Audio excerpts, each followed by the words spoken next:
स्वागत है आपका हमारे YouTube चैनल गुरुकुल एजुकेशन में।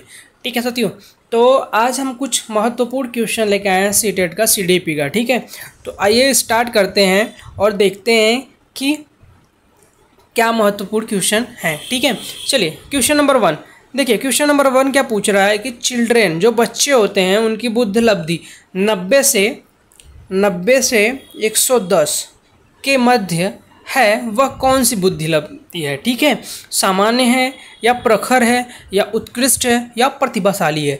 तो आप बताएंगे कि इसका सही आंसर क्या होगा। तो इसका जो सही आंसर होगा साथियों वह क्या होगा, सामान्य बुद्धि जो होती है वह 90 से 110 के मध्य होती है। ठीक है, चलते अगले क्वेश्चन की तरफ। क्वेश्चन नंबर 2 देखिए। क्वेश्चन नंबर 2 क्या होता है कि जो बाल मनोविज्ञान के आधार पर कौन सा कथन सर्वोत्तम है। ठीक है, कौन सा कथन जो है कि वह बेस्ट है। ठीक है, सारे बच्चे एक जैसे होते हैं, प्रत्येक बच्चा क्या होता है, विशिष्ट होता है। ठीक है, कुछ बच्चे क्या होते हैं, विशिष्ट होते हैं और कुछ बच्चे एक जैसे होते हैं। तो इसका सही आंसर क्या होगा कि जो प्रत्येक बच्चा होता है वह क्या होता है साथियों, वह विशिष्ट होता है। जो प्रत्येक बच्चा क्या होता है वह विशिष्ट होता है। इसका आंसर क्या होगा, ऑप्शन नंबर बी। चलते अगले क्वेश्चन की तरफ। Question number 30। ठीक है, देखिए बच्चे जो होते हैं, ठीक है, बच्चे जो होते हैं बच्चों के लिए निःशुल्क फ्री एंड कंपलसरी मतलब निःशुल्क एवं अनिवार्य एजुकेशन मतलब शिक्षा का अधिकार एक्ट अधिनियम कितने वर्ष के बच्चे के लिए लागू किया गया है। जो निःशुल्क एवं अनिवार्य शिक्षा है वह कितने वर्ष के बच्चों के लिए क्या है, लागू किया गया है। 6 से 14 वर्ष, 13 से 7 वर्ष या 5 से 11 वर्ष या 6 से 12 वर्ष। तो इसका सही आंसर क्या होगा, इसका जो सही आंसर होगा साथियों वह होगा 6 से 14 वर्ष के बच्चों के लिए क्या किया गया है, यह निःशुल्क और शिक्षा क्या है, अनिवार्य किया गया है। ठीक है, चलते अगले क्वेश्चन के। क्वेश्चन नंबर 4 देखिए। टीचर को नॉलेज मतलब टीचर्स को ज्ञान होना चाहिए किस चीज़ का, अध्यापन विषय का, ठीक है, बाल मनोवैज्ञानिक विषय का या शिक्षा संहिता का या अध्यापन विषय एवं बाल मनोविज्ञान का। ठीक है, अध्यापन विषय एवं बाल मनोविज्ञान का। इसका जो सही आंसर होगा वह होगा साथियों ऑप्शन नंबर डी, अध्यापन एवं बाल मनोविज्ञान का। एक टीचर्स को दोनों का जो है क्या होना चाहिए, ज्ञान होना चाहिए, उनको नॉलेज होना चाहिए। ठीक है, चलते अगले क्वेश्चन की तरफ। क्वेश्चन नंबर 5 देखिए। क्वेश्चन नंबर 5 क्या बोलता है साथियों कि एक बच्चा, ठीक है, एक बच्चे की इंटेलिजेंस मतलब बुद्धि और विकास के अध्ययन की सर्वाधिक अच्छी विधि कौन सी है। ठीक है, एक बच्चा जो होता है उसकी बुद्धि और विकास का जो अध्ययन होता है वह सर्वाधिक अच्छा होता है किस विधि द्वारा। ठीक है, मनोविश्लेषण विधि, तुलनात्मक विधि या विकासी विधि या सांख्यिकी विधि। तो बताना इसका सही आंसर क्या होगा। तो इसका जो आंसर होगा साथियों वह क्या होगा, विकासी विधि, ऑप्शन नंबर सी, विकासी विधि द्वारा। ठीक है, विकासी विधि द्वारा जो है कि एक बच्चे का सर्वाधिक विधि बहुत ही अच्छी होती है। ठीक है, चलते अगले क्वेश्चन की तरफ। क्वेश्चन नंबर 6 देखिए। सोशलाइजेशन मतलब सामाजिकरण वह प्रक्रिया है जिसमें बच्चे और वयस्क सीखते हैं। ठीक है, सामाजिकरण वह प्रक्रिया है जिसमें बच्चे और एडल्ट मतलब कि वयस्क सीखते हैं, परिवार से, विद्यालय से, साथियों से या इन सभी से।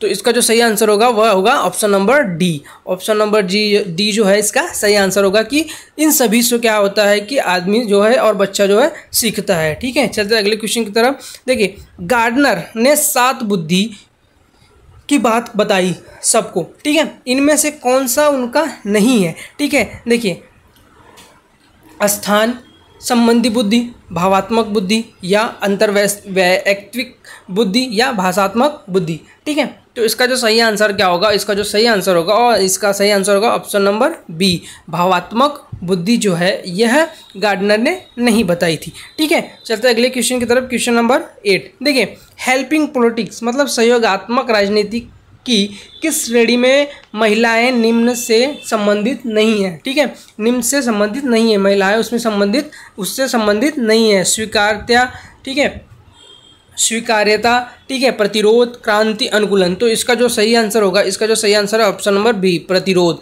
ठीक है, प्रतिरोध से क्या है, महिलाएं इसमें संबंधित नहीं है। ठीक है, इसका ऑप्शन होगा ऑप्शन नंबर बी, प्रतिरोध जो है कि सही आंसर है। ठीक है, चलते अगले क्वेश्चन की तरफ। क्वेश्चन नंबर 9 देखिए।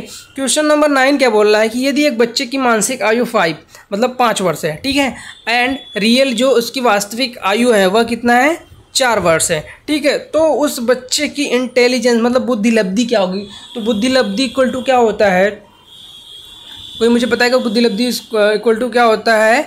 देखिए मानसिक आयु गुणे, ठीक है, 100 अपॉन वास्तविक आयु, ठीक है, क्या होता है? देखिए बुद्धि लब्धि मतलब इंटेलिजेंस इक्वल टू होता है, देखिए मानसिक आयु मतलब m up and 100 and upon 4, ठीक है। तो अभी देखिए m कितना है हमारा 5 है, ठीक है, और जो वास्तविक आयु देखिए 100 और वास्तविक आयु 4, तो ये कट जाएगा 25 आएगा, और 25 से 5 का मल्टीप्लाई होगा तो 125, तो 125 जो होता है वह एक इसका जो बुद्धि लब्धि होगा, ठीक है। तो इसका आंसर क्या होगा? 125। इसका आंसर क्या होगा साथियों? इसका जो आंसर होगा 125 होगा। बच्चे की बुद्धि लब्धि कितना है? 125 है, ठीक है। देखिए क्वेश्चन नंबर 10 कि जहाँ पर विद्यालय होता है बच्चे को सीखने के लिए निम्न में से कौन सा उपागम सही नहीं है? वार्तालाप कौशल, बहुविकल्पी प्रश्न, परियोजना कार्य या मौखिक प्रश्न। तो इसका आंसर होगा बहुविकल्पी प्रश्न, ठीक है। चलते अगले क्वेश्चन की तरफ। क्वेश्चन नंबर 11 देखिए मनोवैज्ञानिक, ठीक है, मनोविज्ञान शिक्षा का आधारभूत विज्ञान है, ठीक है। मनोविज्ञान शिक्षा का आधारभूत विज्ञान है, यह किसने कहा था? तो यह कहा था साथियों स्किनर ने। किसने? स्किनर साहब ने कहा था मनोविज्ञान जो है शिक्षा का आधारभूत विज्ञान है, ठीक है। चलते अगले क्वेश्चन की तरफ। क्वेश्चन नंबर 12 देखिए क्वेश्चन नंबर 12 क्या बोलता है कि आधुनिक मनोविज्ञान का अर्थ है। आधुनिक मनोविज्ञान का अर्थ है मतलब कि व्यवहार का अध्ययन। ऑप्शन नंबर डी आधुनिक मनोविज्ञान का अर्थ है, तो इसका जो आंसर होगा व्यवहार का अध्ययन।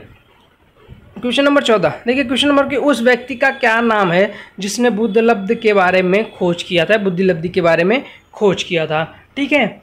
इसका आंसर क्या होगा साथियों? आप बताएंगे। तो इसका जो आंसर होगा टर्मेन साहब ने। किसने? टर्मेन साहब ने जो है कि बुद्धि लब्धि का खोज किया था, ठीक है। Option number C alexia. Alexia क्या होता है साथियों? आप मुझे बताएंगे एलेक्सिया क्या होता है? यह बहुत ही महत्वपूर्ण क्वेश्चन है साथियों कि जो कि हर सीटेट में हर बार पूछा गया है। एलेक्सिया जो होता है क्या होता है, किस में होता है, और ठीक है पढ़ने की अक्षमता में, लिखने की अक्षमता में, सीखने की अक्षमता में या सुनने की अक्षमता में। तो इसका सही आंसर होगा ऑप्शन नंबर ए पढ़ने मतलब रीडिंग, ठीक है। एलेक्सिया किस में होता है? रीडिंग में होता है, ठीक है। चलते अगले क्वेश्चन की तरफ। कौन सा वर्ष शिक्षा के लिए, शिक्षा और बाल विकास के लिए हम सीडीपी भी कह सकते हैं? कौन से वर्ष में शिक्षा और बाल विकास जिसको हम सीडीपी भी कह सकते हैं की खोज कब हुई थी? आपको बताना है 1947, 1920, 1940 या 1900। तो इसका जो सही आंसर होगा वह क्या होगा? 1900, ठीक है। कब हुई थी? 1900 में, ठीक है। नेक्स्ट क्या है? पियाजे की औपचारिक सक्रियात्मक, पियाजे की औपचारिक सक्रियात्मक अवस्था किस आयु अवधि की मानी जाती है? सही आंसर क्या है आप बताएंगे? 0 से 2 वर्ष, 2 से 7 वर्ष, 7 से 11 वर्ष, एंड ऑप्शन नंबर डी डाल लीजिए साथियों। ऑप्शन नंबर डी डाल लीजिए 11 से 15 वर्ष, ठीक है, 11 से 15 वर्ष। तो आपको बताना इसका आंसर क्या होगा? 0 से 2 वर्ष, 2 से 7 वर्ष, 7 से 11 वर्ष या 11 से 15 वर्ष। तो इसका सही आंसर क्या होगा? ऑप्शन नंबर डी इसका सही आंसर होगा, ठीक है। इसका सही आंसर होगा 11 से 15 वर्ष। तो आज के लिए यह कुछ महत्वपूर्ण क्वेश्चन। मिलते हैं अगले वीडियो में, तब तक के लिए जय हिंद, जय भारत। और हाँ, ज़रूर आप बताइएगा कि आपका 17 क्वेश्चन में से कितने क्वेश्चन राइट हुए हैं, कमेंट्स बॉक्स में ज़रूर कीजिएगा। मिलते हैं नेक्स्ट वीडियो में, तब तक के लिए जय हिंद, जय भारत।